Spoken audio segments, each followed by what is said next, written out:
Hello po. Oh, ngayon nakikita ko na kung ilan yung nanonood. Last time hindi. Kahapon hindi. Hello po, mag-flex tayo ulit ng bag, mga kaibigan. Hi. Dalawa tayo. Dalawa po kami. Ganda rin kasi na to. Ganda talaga siya, oh. Ito yung white. Screenshot mo Alam na niyo, lang. minsan sinasabi nila, bakit mahal, bakit nasa 2,000? Yung quality niya, quality-wise, maganda talaga siya. Yung hardwares niya, para kang bumili ng mga branded na bags. Ang ganda-ganda nito. Maganda yung leather, maganda yung Especially this canvas. bag. Nylon na kilikili bag. This Very one. Prada Kuya, inspired. kulay niya. Hindi pala pwede mag-mention ng Hindi yung brands. colors. Tapos ito black.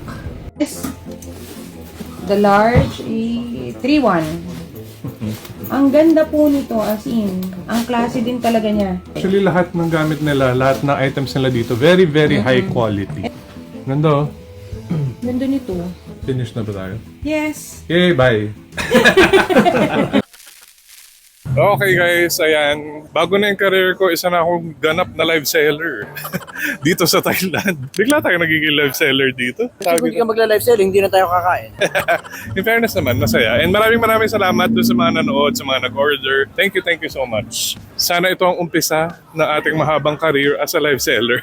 Wow. Kasi ang dami nagla-live selling dito, sa totoo lang. Chinese, local, Indians, mga Australians. Indonesians. Ganun yung kultura dito. Akala ko nga mahihiya ako nung una. Pero sa dami ng nagla-live selling, parang normal na siya. Okay, anyway, pupunta, speaking of, di ba? Mga taga London. Napakaraming nagla-live selling. Tapos pumapayag naman yung mga shops